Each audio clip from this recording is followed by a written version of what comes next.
Olá pessoal, iniciando mais uma aula e hoje nós vamos continuar trabalhando, resolvendo situações, problemas com a ideia de função afim. A questão 20 ela diz o seguinte, ó, um automóvel movimenta-se com velocidade constante, detalhe importante, ó, velocidade constante, né, em uma estrada. Se a velocidade é constante, aí você tem que saber que o automóvel ele mantém uma mesma velocidade num certo trajeto, ou seja, aquela velocidade ela não muda. Então, uma informação importante. A velocidade aí é constante do veículo. Aí abaixo é possível observar sua posição em determinados instantes. Aí tem uma tabelinha com o tempo, que é dado em horas, e a posição, que é dada em quilômetros. Aí o tempo, tem aqui as horas, e a posição tá aqui também, né? E aí você tem que observar um detalhe importante em relação à posição. A posição que o veículo partiu não é no quilômetro 0, e sim no quilômetro 20, tá bom? Então a posição inicial dele aqui é quilômetro 20 e não no quilômetro 0. Ficar atento a essa observação também, tá? Aí com base nas informações do texto e com base na tabela, pede para você responder essas perguntas. Letra A. Qual é a velocidade média do automóvel? Letra B. Escreva uma função que relacione a posição S com o tempo em que o automóvel se movimenta. Letra C. 10 horas, após 10 horas, qual é a posição ocupada pelo automóvel nessa estrada? E letra C. Pede para você esboçar um gráfico que relacione a posição do automóvel na estrada em função do tempo. Tá bem? Então, respondendo aqui a letra A, que pergunta qual é a velocidade média do automóvel, certo? Então, assim, lá no ensino fundamental, vocês viram que para você calcular a velocidade média, bastava pegar a velocidade, a distância e dividir pelo tempo, né? Como aqui a gente está falando de variação, de posição, essa fórmula pode ser tomada como referência, mas aí você tem que prestar atenção aqui na questão da posição do veículo, né?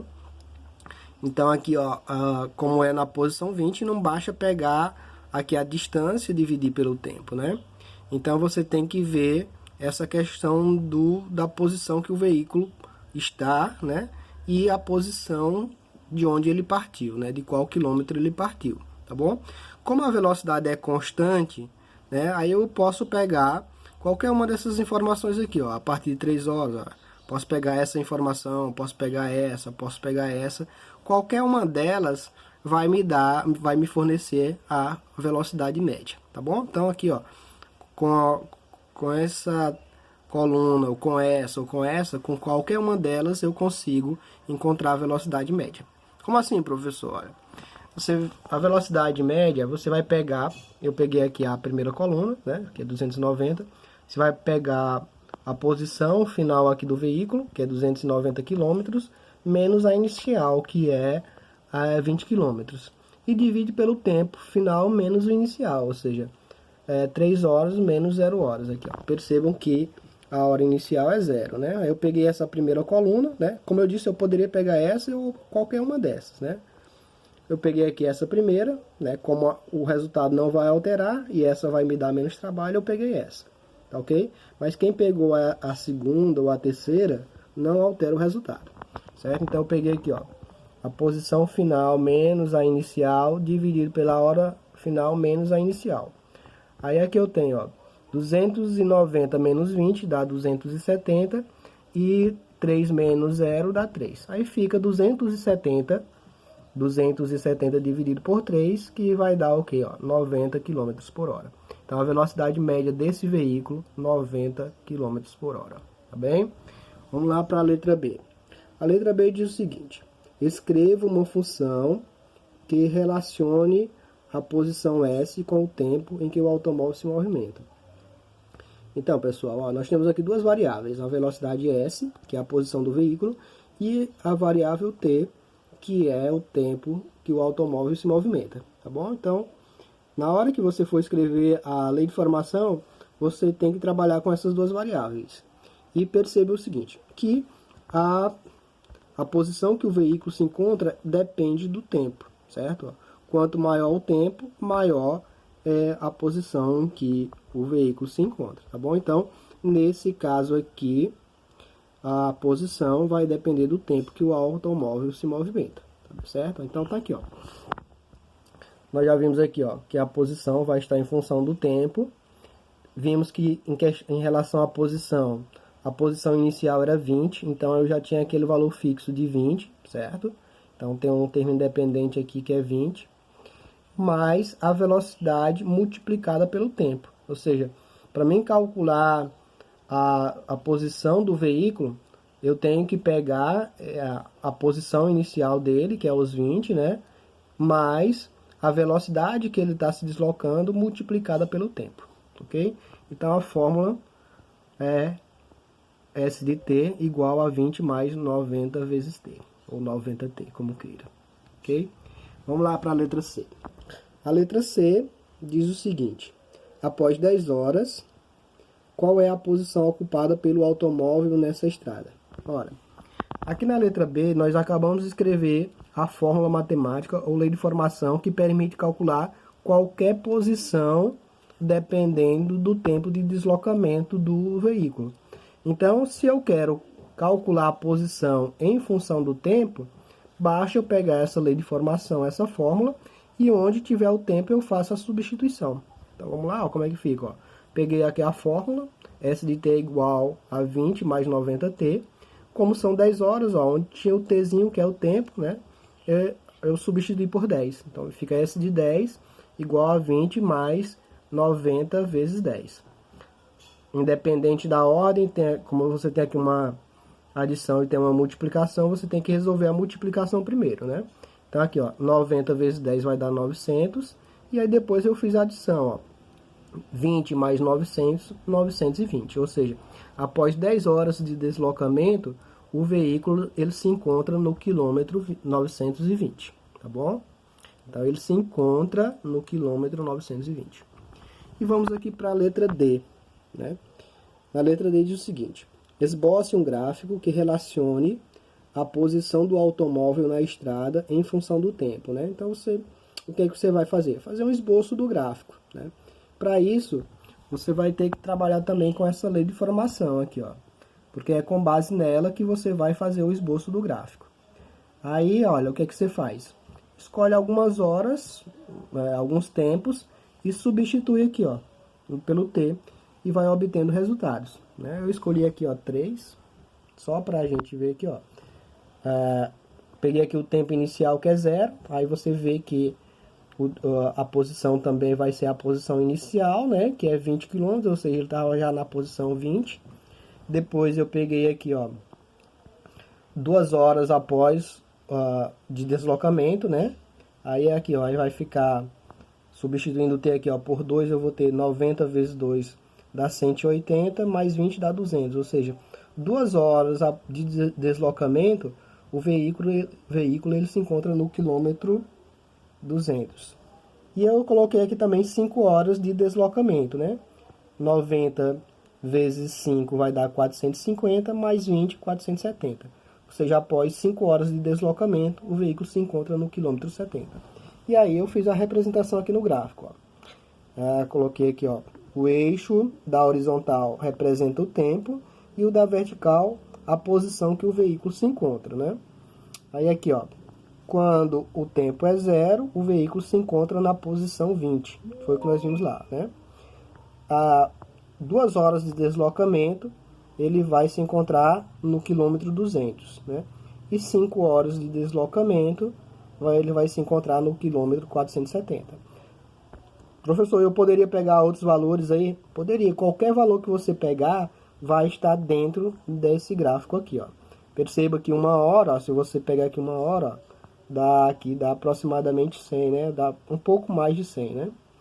E aí, qualquer hora que você pegar aí, você vai encontrar um valor correspondente aqui no gráfico, ok? Então, tá aí o esboço do gráfico da função. Beleza? Vamos lá para uma próxima questão, então. A próxima questão, ela diz o seguinte, ó. Um fornecedor A oferece a um supermercado um certo produto com os seguintes custos: R$210 de frete, né, mais R$2,90 por quilograma. um fornecedor B oferece o mesmo produto, cobrando R$ 200 de frete, mais R$ 3 por quilograma, né? Aí a pergunta é, o gráfico que representa os custos do supermercado com os fornecedores em função da quantidade de quilogramas é. Aí nós temos aqui, ó, 5 gráficos, e aí você vai ter que identificar qual desses 5 gráficos representa a situação que foi proposta aqui, tá bom?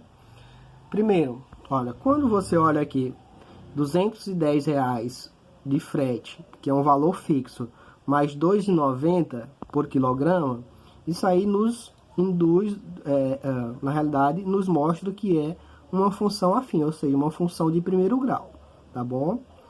E, no caso, como o frete aqui é um valor fixo, né, ele vai corresponder ao valor de B, ou seja, esse local aqui é o local onde vai cortar o eixo Y, que no caso vai ser o custo, tá bom? Então já tem que perceber isso. Primeiro, vai nos remeter para uma função afim e que esse 210 aqui, em relação ao estabelecimento A, é o valor fixo, ou seja, é o valor de B, né?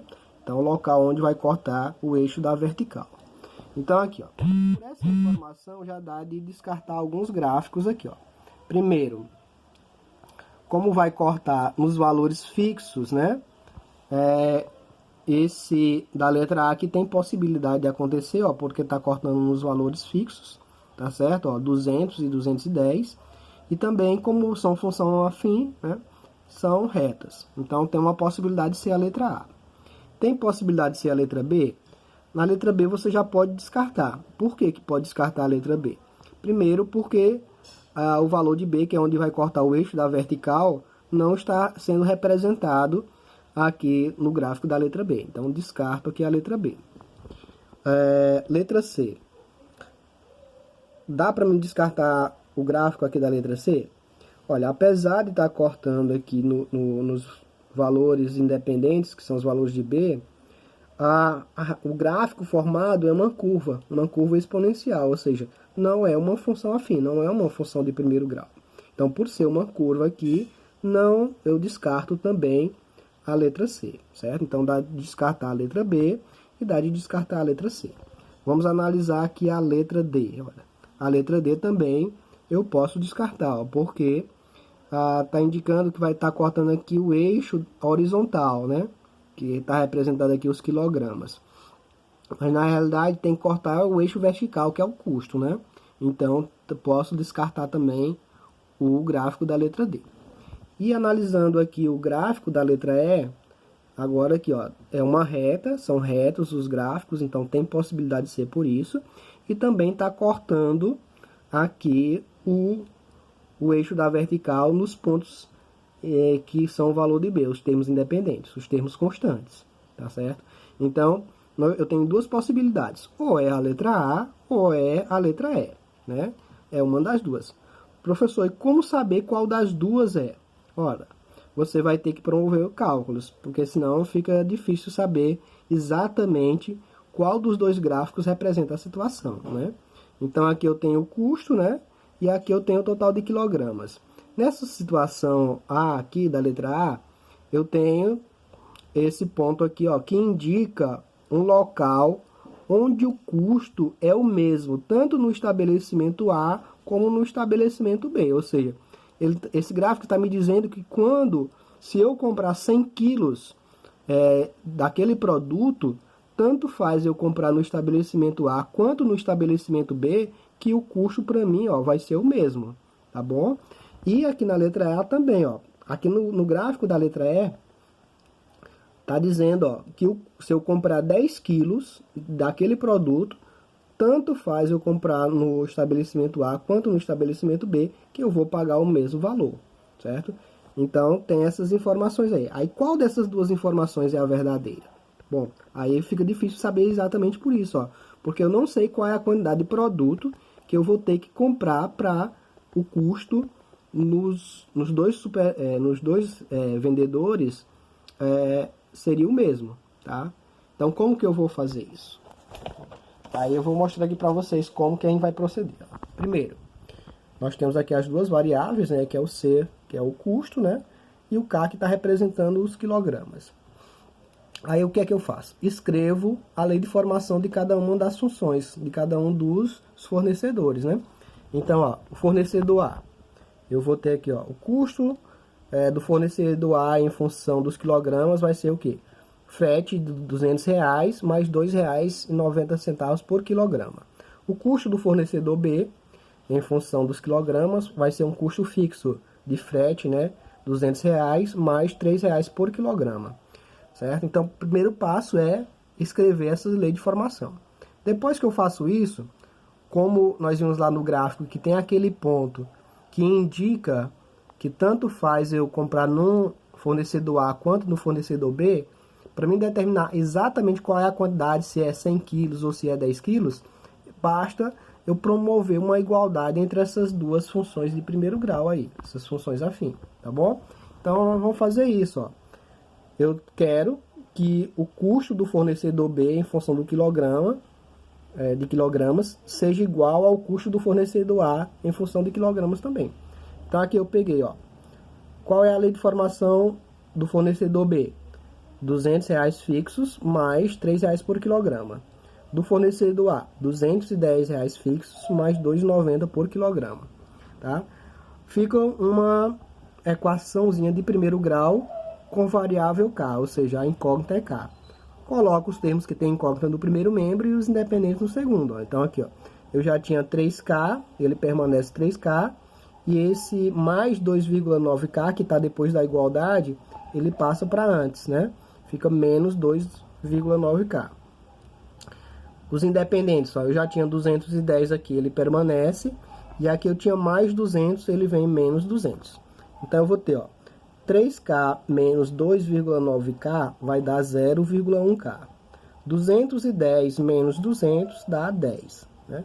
Como eu quero determinar só o valor de K, né? Conservo aqui esse 10 e esse 0,1 que está multiplicando aqui, ele passa dividindo. Então, agora é só promover a divisão. 10 dividido por 0,1 dá 100. Ou seja, dividir por 0,1 é o mesmo que multiplicar por 10. Ok, pessoal? Então, para que o valor do fornecedor A, o custo do fornecedor A, seja o mesmo custo do fornecedor B, eu preciso comprar exatamente 100 quilos daquele produto, ok? Então, portanto, a alternativa correta é a letra A, tá ok? Tá bom? Um abraço a todos e até a próxima.